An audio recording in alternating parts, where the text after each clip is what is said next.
U životu često doživljavamo nepravdu i moramo da praštamo. I svako uči svoju lekciju.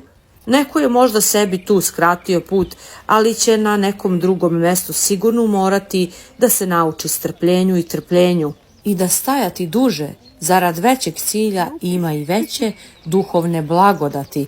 I ono što je neko osetio kroz tu blagu muku od 8 sati vredelo je i verujem da se negde računa, a to već prepustimo Bogu.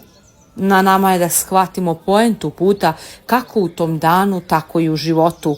U jednom trenutku, gledajući tu nepreglednu kolonu koja se slivala beogradskim ulicama svud oko hrama, imala sam osjećaj da se bogorodičin pojas fizički i duhovno proteže u beskraj, obuhvatajući sve nas, kao da nas Majka Bogorodica sve tako redom vezuje, njenim koncem, nevidljivim nitima tog čudesnog pojasa i da nas sve grli. Iako možda neko ko nije u veri ovo ne može da razume kako, na primjer, neka materijalna stvar može da ima moć i da okuplja ljude i zašto se ljudi klanjaju nekom predmetu, nekome je to možda neshvatljivo, ali poenta je mnogo dublja. Već to što naša vera toliko dugo opstaje vekovima je veliko čudo i dokaz o istini koja važi za sve. To je zapravo najčistiji dokaz žive vere. I svi mi okupljeni danima, tako u neverovatnom broju, svedočili smo onome za čim zapravo svaka ljudska duša žudi, za živim opipljivim odnosom sa Bogom i sa majkom nad majkama. Svi mi čeznemo za istom zaštitom, podrškom i ljubavlju. Najveća lepota tog dana bila je u ljudima koji to i žele da pruže, podršku jedni drugima. Videli smo i patrijarha Porfirija koji je išao i sve redom blagoslovio.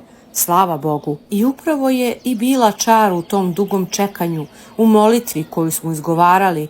Nije bilo nervoze, guranja ne teških riječi među ljudima, što je inače poznato da kada čekamo red za bilo šta drugo u životu, umemo biti prilično nestrpljivi i nervozni.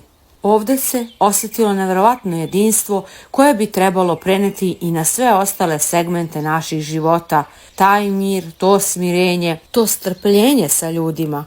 Shvatila sam dublje nego ikada važnu lekciju naše presvete Bogomajke. Samo kada je Hristos među nama, Bogorodica i svi sveti, mi možemo biti istinski mirni, složni i strpljivi jedni prema drugima i iskreni u svemu što jesmo. To je mir koji svet ne može da kupi niti da ponudi. Sabrali smo se u ime ljubavi i doživeli zajednicu kakvu bi trebali da živimo svakoga dana.